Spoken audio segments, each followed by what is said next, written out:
আসসালামু আলাইকুম। নিশ্চয়ই সবাই ভালো আছেন। আলহামদুলিল্লাহ আমিও ভালো আছি। আজকে আমি আপনাদের সাথে শেয়ার করব একটি শিক্ষণীয় বিষয়, অর্থাৎ যেটি জানলে আপনি বা আপনার সন্তান কখনো বা আপনার আত্মীয় স্বজন কখনো বিপদে পড়বে না।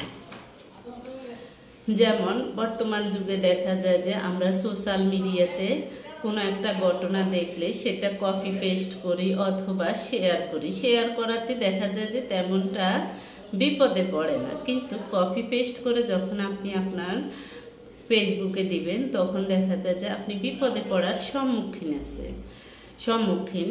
আছে।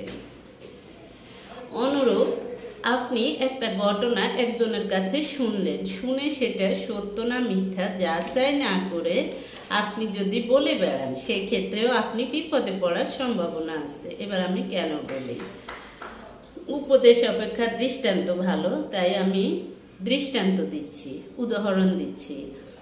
একবার এক মহিলা এমসি ক্যাডেট কোচিং, এটা খুব নাম করা, এটা সবাই চেনে। যাদের সন্তান দেখা যায় যে পড়ালেখা করা, ক্যাডেটে পড়ানোর একটা আগ্রহ থাকে, তারা এই কোচিং সম্পর্কে জানে। কিন্তু কিছু মানুষ আছে দেখা যায় যে একটা ভালো প্রতিষ্ঠানের সুনাম নষ্ট করার ধান্দায় থাকে, বা কোনো মানুষকে যদি মানুষ ভালো বলে তার সুনাম নষ্ট করার ধান্দা থাকে। এই ধরনের মানুষগুলো কিন্তু বিশেষ করে খারাপ মানুষগুলাই এগুলো করে। তো পরে এমসি কোচিং এর নামে একটা মহিলা ফেসবুকে একটা পোস্ট দিল। পোস্টটা পড়ে আমরা দেখা যায় যে আমি নিজেও খুব শকড হয়েছি। পোস্টটা ছিল এরকম, এমসি কোচিং এর ভিতরে দেখা যায় যে মেয়ে বাচ্চাদেরকে নিয়ে বিভিন্ন ধরনের খারাপ কাজ করে। এক মহিলা লিখলো তার মেয়ে প্রেগনেন্ট হয়ে গেছে, এখন মেয়েকে নিয়ে সে অস্ট্রেলিয়ায় চলে গেছে। এরকম খুব বিশ্বাস হয় এরকম একটা ঘটনা বলল। যারা কিন্তু খারাপ মানুষ তারা কিন্তু যে কোনো ঘটনা সাজিয়ে গুছিয়ে বলতে পারে, মিথ্যা হোক সেটাকে কিন্তু মিথ্যা ঘটনাও সুন্দর করে বানিয়ে বলতে পারে, লিখতে পারে। হ্যাঁ, পোস্টটা দেখে আমরাও খুব কষ্ট পেয়েছি। হ্যাঁ, আমিও অনেককে বলেছি এমসি কোচিংয়ে দিবেন না, এমসি কোচিংয়ের এই ধরনের সমস্যা আছে। তারপর একজন টিচার, মণিপুর স্কুলের খুব ফেমাস, এমনকি খুব বয়স্ক, ওনার একটা পেজ আছে, পেজে উনি বিষয়টা শেয়ার করেছে, অর্থাৎ কপি পেস্ট করে সেটা লিখেছে, পোস্ট করেছে। পোস্ট করার পরে এমসি কোচিং ওই টিচারেরকে মামলা দিয়ে দিচ্ছে। এখন টিচারের তো করার কিছুই নেই, কিন্তু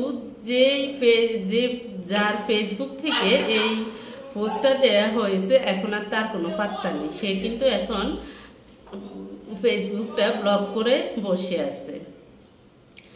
তারপর স্যারকে তো পুলিশে নিয়ে গেল, স্যার পড়ছে মহা বিপদে। এখন স্যার দেখা যায় যে যেসব অভিভাবকদের সাথে ভালো রিলেশন আছে তাদেরকে ফোন দিয়ে বলে আমাকে এই ফেসবুকের লোকটা খুঁজে দিন যেভাবেই হোক। অনুরূপ আমাকেও বললো। তারপর আমিও ট্রাই করলাম, দেখা যায় যে ওই মহিলার আর কোনো খোঁজ খবর নেই, কোনোভাবে তার ফেসবুক বন্ধ, কোনো মেসেজ দিয়ে রিপ্লাই পাচ্ছি না। তারপর হঠাৎ একদিন রাতে আমি উঠলাম, উঠার পর যখন মোবাইল হাতে নিলাম দেখি যে তার ফেসবুকে সবুজ বাতি জ্বলতেছে, তার মানে সে অ্যাক্টিভ। পরে আমি বললাম যে সালাম দিয়ে বললাম যে আপনার সাথে আমার একটু কথা আছে, আপনার মোবাইল নম্বরটা একটু আমাকে দেন। সে যখন দেখলো আমি মহিলা, আমাকে মোবাইল নম্বরটা দিল। তারপর আমি তার সাথে কথা না বাড়িয়ে আমি পরের দিন সকালে স্যারকে ওই মোবাইল নম্বরটা দিলাম, দিয়ে আমি বললাম যে আপনি যোগাযোগ করেন। স্যার বিভিন্ন মহিলাদের দিয়ে মহিলাকে দেখা যায় যে জিজ্ঞেস করতে চেয়েছে যে সে যে পোস্টটা দিয়েছে এটা কি সত্যি নাকি ভুয়া। সে কোনো রিপ্লাই দিচ্ছে না, দেখা যায় যে সে তখন কেটে দিচ্ছে, ব্লক করে দিচ্ছে। এবার বুঝেন মহিলা হোক ফেক পুরুষ হোক, সে কত বড় ধান্দাবাজ। তার পোস্টটা শেয়ার করে ওই টিচার পড়লো বিপদে। তারপর হলো স্যারকে তারপর আমি মোবাইল নম্বরটা দেওয়ার পরে স্যার যখন পুলিশকে মোবাইল নম্বরটা দিল, তারপরে পুলিশ বলে যে স্যার যাতে মহিলাকে বের করে দেয়। পরে স্যার তো আবার বিপদে পড়লো। পরে স্যার আমাকে আবার পুলিশের সামনে ফোন দিয়ে বলল, আপনি যেভাবেই হোক একটু মহিলাটার সাথে কমিউনিকেশন করার চেষ্টা করেন। এখন আমি বললাম যে আমি কিভাবে করব, আমার পক্ষে তো সম্ভব না। এখন যদি দোষীকেও আপনি বের করে দেন তো পুলিশের কাজ কি?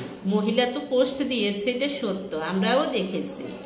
তাহলে এই ধরনের এখন যদি তারা মোবাইল নম্বর দিয়ে ট্র্যাক করে তারা মহিলাকে ধরুক। এখন যদি সব কিছু মহিলা যেভাবে দিয়েছে আমরাও বিশ্বাস করেছি, তাছাড়া দেখা যায় যে প্রতিষ্ঠানটা তো সুনাম নষ্ট হয়েছে। যত কিছুই হোক, একদিকে প্রতিষ্ঠানের সুনাম নষ্ট হয়েছে, একদিকে স্যার অপমানিত হয়েছে। তাহলে এই ধরনের ভুয়া মানুষগুলোকে ধরিয়ে উপযুক্ত শাস্তি দেওয়া উচিত। এরকম দেখা যায় যে সোশ্যাল মিডিয়াতে আছে এইরকম ফালতু মানুষ এক শ্রেণী। আবার দেখা যায় যে আপনার পারিবারিক, আপনার প্রতিবেশীর মধ্যে, আপনার পরিচিতদের মধ্যেও এরকম আছে। দেখা যায় যে আপনাকে কেউ ভালো বললে সে কিভাবে আপনার সুনাম নষ্ট করবে, এরকম বিভিন্ন কথা দেখা যায় যে বিভিন্ন গুজব রটিয়ে আপনাকে অপমানিত করার চেষ্টা করবে। তো যারা এই ধরনের মানুষকে প্রশ্রয় দিয়ে থাকে, আমি মনে করি তারাও সেই অপরাধে অপরাধী। তবে এইসব মানুষগুলোর বিচার হয়তো বা দুনিয়াতে মানুষ না করতে পারলেও আল্লাহ সময় মতো করে দিবে, কারণ সৃষ্টিকর্তা কাউকেই ছাড় দেয় না। হয়তো বা সময়ের অপেক্ষা, শুধু একটু সময় মতো ধৈর্য ধরতে হবে। তাই এই ধরনের ভুয়া মানুষ যারা আছেন মানুষের সুনাম নষ্ট করার জন্য, তা আপনারা বিভিন্ন অহেতুক ফালতু কথা পোস্ট দিয়ে থাকেন, বলে বেড়ান, তারা সাবধান হন সময় থাকতে। কারণ আপনার জীবনের কিছুর গ্যারান্টি নেই, শুধু আপনার মৃত্যুটার গ্যারান্টি আছে। আপনার মৃত্যু হবেই, এ কথা মনে রাখবেন। মৃত্যু হওয়া মানে আপনার শাস্তি হবে, আপনার বেহেশত দোজক আছে। তাই এই ধরনের মানুষগুলো অবশ্যই সচেতন হবেন। আল্লাহ হাফেজ, আসসালামু আলাইকুম।